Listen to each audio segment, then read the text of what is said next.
கர்த்தருடைய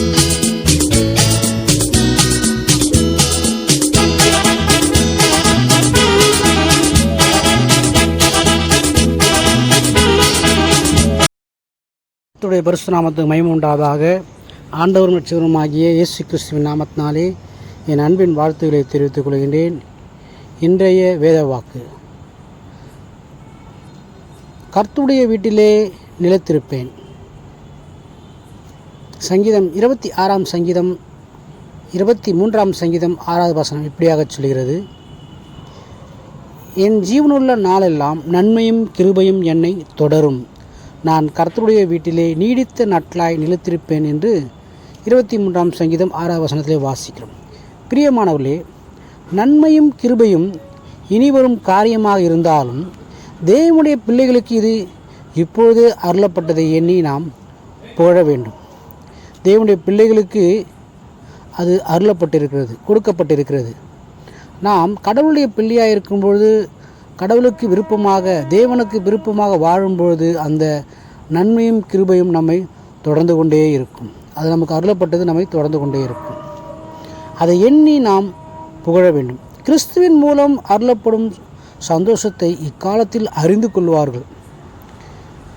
அறிந்து கொள்ளாதவர்கள் இனிவரும் ராஜ்யத்தின் சந்தோஷமான ஆசீர்வாதங்களையும் அறியாதவர்களாகவே இருப்பார்கள்.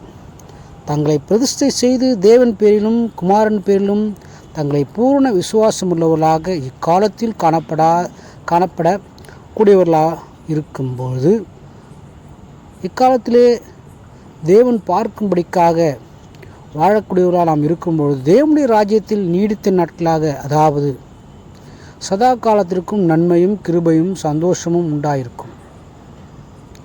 இவையாவும் இனிவரும் ஆசீர்வாதங்கள் என்று தேவ பிள்ளைகள் எண்ணாமல் நாளுக்கு நாள் நன்மையும் கிருபையும் நம்மை உற்சாகப்படுத்தி பலப்படுத்தி வருகிறதை உணர வேண்டும். தேவனை பின்பற்றுவர்களாக நாம் இயேசு கிறிஸ்துவை அவருடைய வார்த்தையை கேட்டு அந்த அடிச்சுடுகளை பின்பற்றுவர்களாக நாம் இனிவரும் நாட்களை குறித்து எண்ணாதபடிக்கு இப்பொழுது நமக்கு கொடுக்கப்பட்டதான இந்த நாட்களுக்குரியதான அந்த நன்மையும் கிருபையும் இந்த நாட்களே நாம் உணர, அதை அனுபவிக்க நாம் எண்ணமுள்ளவர்களாக இருக்க வேண்டும். அந்த நன்மையையும் கிருபையும் இந்த நாட்களே நம்முடைய வாழ்க்கையில் நாம் அனுபவிக்க வேண்டும். ஆதார வசனங்களாக பார்க்கும்போது சங்கீதம் 16 சங்கீதம் 5-11 வசனம் இப்படியாக சொல்கிறது: கர்த்தர் என் சுதந்திரமும் என் பாத்திரத்தின் பங்குமானவர். என் சுதந்திரத்தை தேவரீர் காப்பாற்றுகிறேன். நேர்த்தியான இடங்கள் எனக்கு பங்கு கிடைத்தது. ஆம், சிறப்பான சுதந்திரம் எனக்கு உண்டு. எனக்கு ஆலோசனை தந்த கர்த்தரை துதிப்பேன். ராக்காலங்களிலும் என் உள்ளந்திரியங்கள் என்னை உணர்த்தும். கர்த்தரை எப்பொழுதும் எனக்கு முன்பாக வைத்திருக்கிறேன். அவர் என் வலது பாரசத்தில் இருக்கிறபடியால் நான் அசைக்கப்படுவதில்லை. ஆகையால் நிருதியும் பூரித்து என் மகிமை கலிகூர்ந்து என் மாம்சமும் நம்பிக்கையோடு தங்கியிருக்கிறது. என் ஆத்மாவை பாதாளத்தில் விடீர். உம்முடைய பரிசுத்தவானை அழிவை காணவட்டேன்.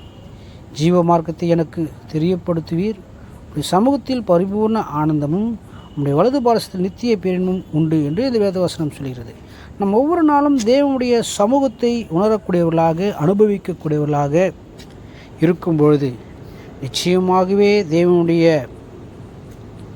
நன்மையும் கிருபையும் நம்மை தொடரும்.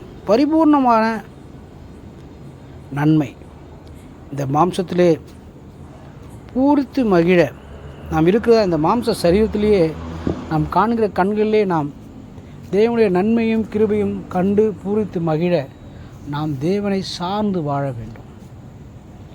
இக்காலத்து பாடுகள் இனி வரும் மகிமைக்கு ஒப்பானவைகள் அல்லவே என்று சொல்லப்பட்ட வசனத்தின்படியே நாம் இந்த காலத்திலே பாடுகளையும் கஷ்டங்களையும் பார்த்து சோர்ந்து போகாதபடிக்கு அவைகளிலிருந்து காப்பாற்ற, அவைகளிலிருந்து மேற்கொண்டு நடக்க தேவன் எனக்கு பலன் தருவார், தேவன் எனக்கு சத்துவத்தை அருளுவார் என்கிறதான அந்த எண்ணத்தோடு கூட தேவனுடைய கிருபை வரங்களாகிய சமாதானம், வாக்குத்தத்தம், மகிழ்ச்சி என்னை தொடர்ந்து வரும்.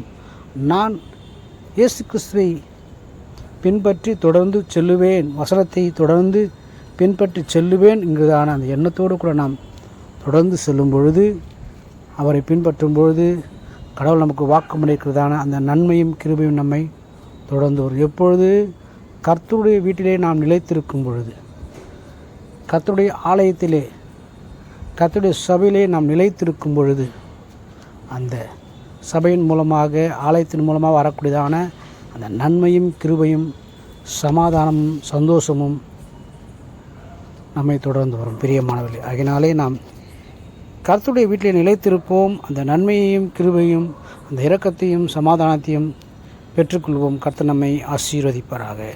ஆமென். God bless you.